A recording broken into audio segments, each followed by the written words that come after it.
शहरामध्ये पाणी टंचाईचं सावट निर्माण झालं होतं। या निवडणुकांच्या दरम्यान अनेक नागरिकांनी पाणी कपातीवर काहीतरी तोडगा काढा असं निवेदन मला दिलं होतं आणि मी त्यांना सांगितलं होतं की जशी लोकसभेची आचारसंहिता संपेल ताबडतोब मी उद्योग मंत्र्यांना भेटून मीरा भाईंदर शहराला पाणी पुरवठा कसा सुरळीत होईल आणि प्रामुख्याने जे 10 MLD पाणी मंजूर आहे ते मंजूर असलेलं 10 MLD पाणी मीरा भाईंदर शहराला कसं पूर्णपणे मिळेल याची खबरदारी घेईल। आणि आजच राज्याचे उद्योग मंत्री आदरणीय उदयजी सामंत यांची मी भेट घेतली आणि त्यांना मीरा भाईंदर शहरामध्ये जी 10% 10 MLD पाणी कपात जी केलेली आहे मंजूर पुरवठ्याच्या व्यतिरिक्त त्यामुळे ती ताबडतोब रद्द करावी आणि 10 MLD पाणी त्वरित द्यावं अशी मागणी केली।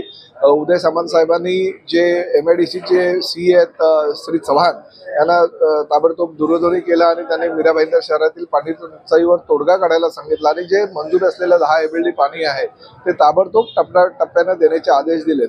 त्यामुळे उद्यापासूनच मीरा भाईंदर शहराला जो पाणी कपातीनं ग्रासलेला आहे किंवा पाणी टंचाईचा सामना करावा लागतो तो सामना करावा लागणार नाही। आणि सरकारनं आता उद्योग मंत्र्यांच्या माध्यमातून जो निर्णय घेतला त्याचं मी मनापासून अभिनंदन करतो। मीरा भाईंदर शहरातील जनतेनं जे प्रेम शिवसेनेवर दाखवलं त्याचं फलित म्हणून लगेच दुसऱ्या दिवसापासून त्या भागाचा स्थानिक आमदार म्हणून मी कामाला लागलो आणि उद्योग मंत्र्यांनी त्याला ताबडतोब पाठिंबा दिला त्याबद्दल मी त्यांचंही मनापासून आभार व्यक्त करतो। मुख्यमंत्री श्री एकनाथ शिंदे साहेबांच्या नेतृत्वाखालचं सरकार अतिशय चांगल्या पद्धतीने ह्या मीरा भाईंदर शहर आणि ठाण्याच्या विकासासाठी कटिबद्ध आहे हे परत एकदा ह्या भूमिकेमुळे दाखवून दिले।